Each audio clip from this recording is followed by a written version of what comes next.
The manifest listed her as non-essential personnel. That was the first mistake the Kethori hegemony made. Sela Orun was 24 years old, and she had spent the last 3 years maintaining the atmospheric filtration network aboard Waystation Verath-9, a joint-use orbital platform hanging above the amber gas giant the Kethori called Durathac and humans had never bothered to rename. She was the kind of person who fixed things before anyone knew they were broken. She ate her meals at the secondary maintenance counter rather than the common table, because the common table meant conversation, and conversation meant explaining herself, and Sela had never quite known how to explain herself to anyone. Her supervisor, a broad-shouldered Kethori named Verath Vel, had written in her last performance review that she was adequate, unobtrusive, and unlikely to cause administrative difficulty. He had meant it as a compliment. He filed the review without reconsidering a single word. The Kethori garrison arrived at 3:40 station time, 6 transports and 2 command shuttles, carrying 43 soldiers and a compliance administrator named Sela Orun. Sela heard the docking clamps engage from inside Maintenance Corridor 7, where she was replacing a pressure seal coupling on Filtration Bank C. She noted the mass and docking vector data on her wrist terminal, 2 command-class vessels and 6 troop carriers, which was not normal for a resupply rotation, and she set down her coupling wrench, and she listened. She heard the boots in the corridor above her. 43 sets, moving in the deliberate single-file pattern Kethori garrison units used when they were conducting what their doctrine called a containment-adjacent administrative action. She knew that term. She had once looked it up in the Kethori hegemony's Public Governance Index, because the phrase had appeared on a Waystation bulletin 3 sectors over, and the curiosity had nagged at her until she understood it. A containment-adjacent administrative action meant the reclassification of a population segment as a biological or cultural contamination risk, pending removal from hegemony-administered space. There were 14 humans on Verath-9. Sela's younger brother Kofi was one of them. She did not run. She moved the way she always moved, steady, deliberate, taking the maintenance accessways that the garrison soldiers would never think to map, because garrison soldiers never bothered to learn where the pipes ran. They secured the main corridors, the junction nodes, the docking bay entrances. They never secured the spaces between the walls. Sela had spent 3 years learning that the station's real skeleton was not the corridors but the conduit runs behind them, and she moved through that skeleton now without a light, from memory, her fingers reading the pipe labels by touch. She was inside the wall cavity of the human residential quarter, before the first lock engaged on the exterior door. Through the ventilation, she could see the room clearly. The 14 residents had been roused from sleep and were standing in a cluster near the far wall, Station Administrator Prem Ape in his nightshirt, 2 xenobiologists still in their data-work robes, 3 contract laborers, a family of 4 with a child who was pressing her face into her father's shoulder, and Kofi, 18 years old and standing very straight the way he did when he was frightened but did not want anyone to know. Compliance Administrator Sela Orun was reading from a slate, his voice carrying the flat recitative cadence of an official who had done this before. He was describing Decree 7 Theta of the Kethori Administrative Code, which permitted the summary removal of unregistered biological presences from hegemony frontier stations. He did not look up from the slate while he read. Sela looked at Kofi's face for 3 full seconds. Then she turned and moved deeper into the wall. The first thing she did was the environmental control node for Deck 5. It was a standard Vethon series management hub, and she knew every access panel on it because she had replaced its secondary relay board 11 months ago when a power fluctuation had fried the original. She pulled the override housing and examined the junction tree, cross-referencing it against the schematic she carried in her head. The garrison had done what garrison units always did. They had locked the main corridor hatches with their own encryption layer, a solid protocol. What they had not done, because they never needed to, was lock the maintenance side junctions that fed atmosphere and temperature to every pressurized compartment on Deck 5. She opened a shielded shortband frequency on her personal comm emergency band, Human Terran Protocol 7, the signal structure that said I am here and I need Earth to see this, and she set it broadcasting in a continuous loop before she did anything else. It would take 22 minutes at minimum before any Terran vessel could receive the signal, verify the source, and begin moving. 22 minutes was a long time. She intended to make 22 minutes feel much longer for Verath-9. She pulled atmosphere on Deck 5 selectively, not the residential quarter where the 14 humans stood, but every secondary space surrounding it.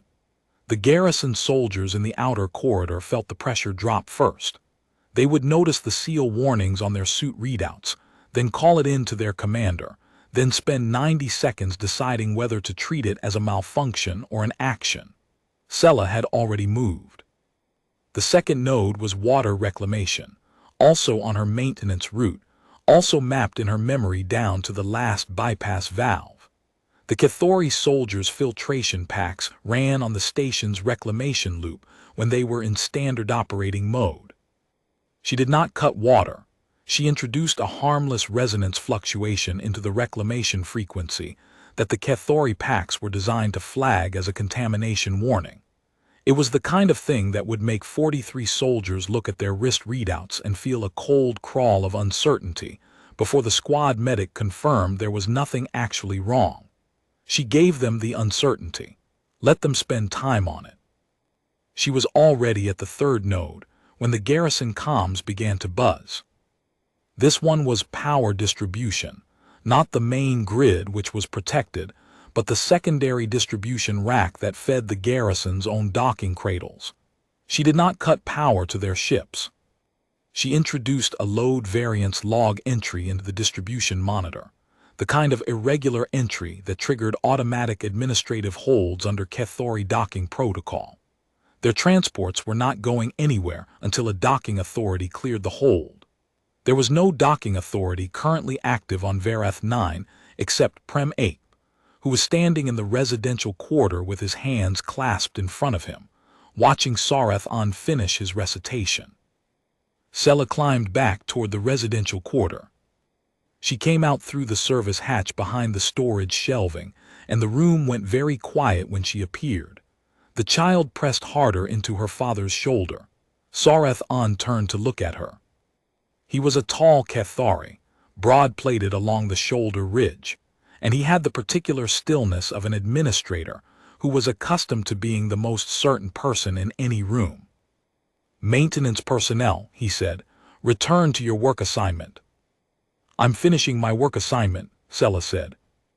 Her voice came out the same way it always did, level, unhurried, the voice of a person explaining a procedural detail. She held her wrist terminal up so that the transmission indicator was visible. The green loop signal light was blinking at its steady 2-second interval. Emergency Protocol 7, broadcasting continuously. "That signal is a Terran emergency beacon," Verath-9 said. His stillness had a different quality now. "Correct," Sela said. "It went out approximately 11 minutes ago. Estimated response time from the nearest Terran patrol corridor is between 22 and 40 minutes. I've also triggered 3 administrative holds through your docking system. The log entries are already propagating to the hegemony's own docking registry, which means Verath-9 is now flagged in the hegemony's administrative record as a station with an active unresolved protocol variance." She set her wrist terminal down on the shelf beside her and folded her hands. "Removing the flagged population before the variance is resolved will be logged as a decree action taken during an open administrative discrepancy event. I believe that requires a review board, under your own code." The room was very still. Verath-9 took a step toward her. 2 soldiers moved with him. "The atmosphere variance on the outer corridor is also logged," Sela said. and the reclamation resonance event.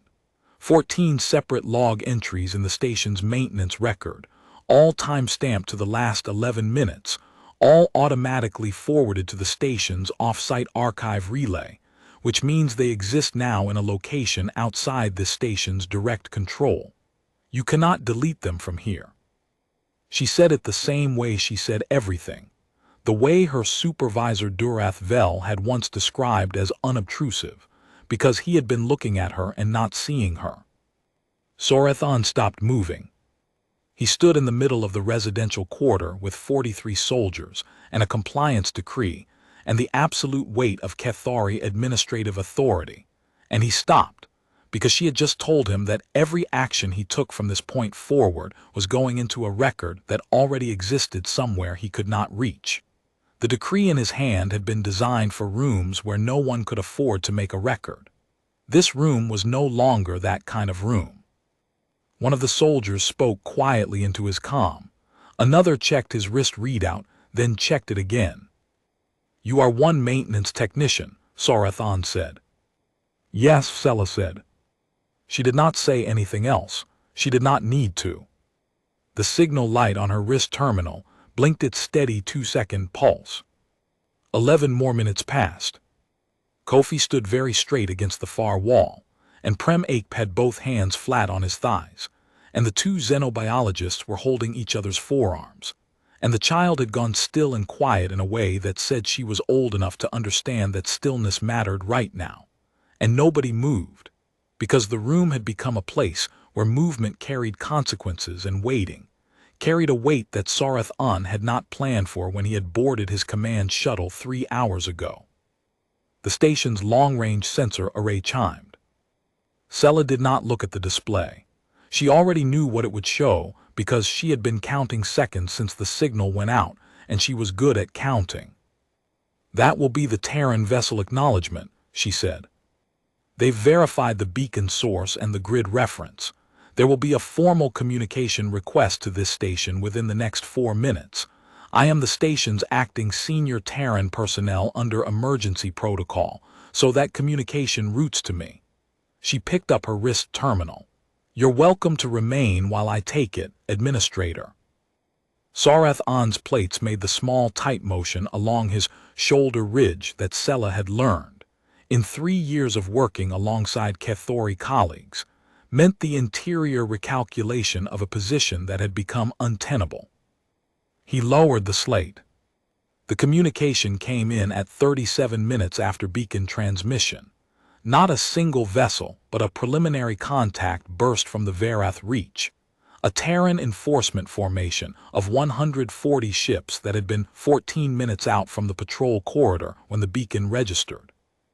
The duty commander's voice was brisk and without warmth, and the message was short.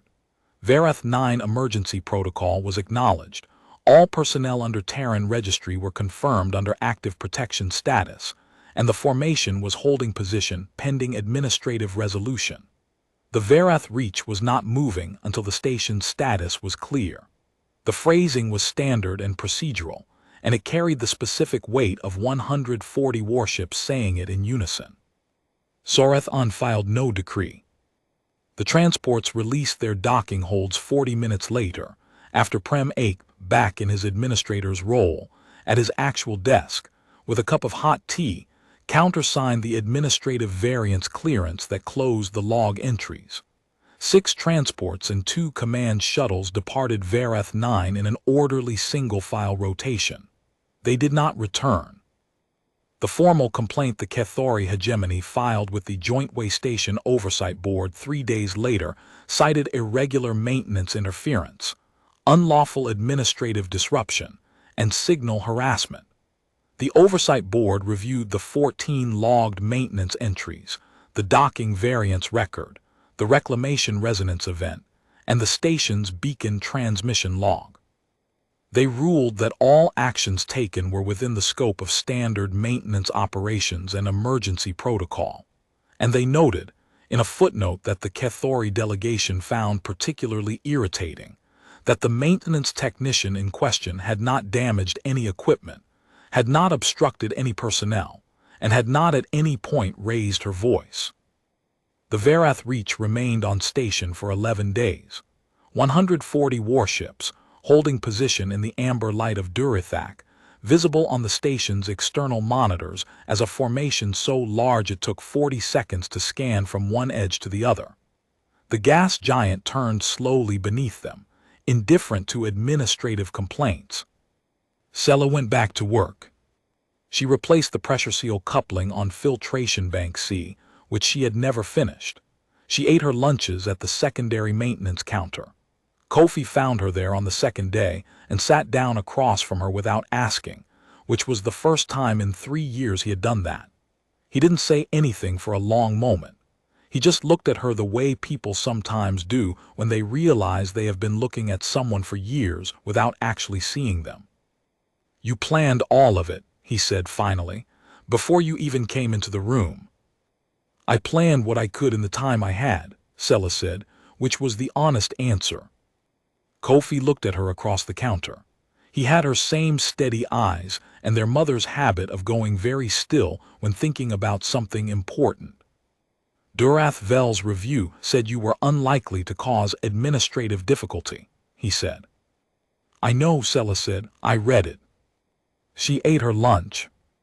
Outside, through the viewport at the end of Maintenance Corridor 7, the Verath Reach held its position in the amber light. 140 ships in perfect formation, patient and enormous and absolutely without ambiguity. And the gas giant Durothak turned slowly in its orbit, the way it had for 1 billion years before any of them arrived, and the way it would for 1 billion years after all of them were gone.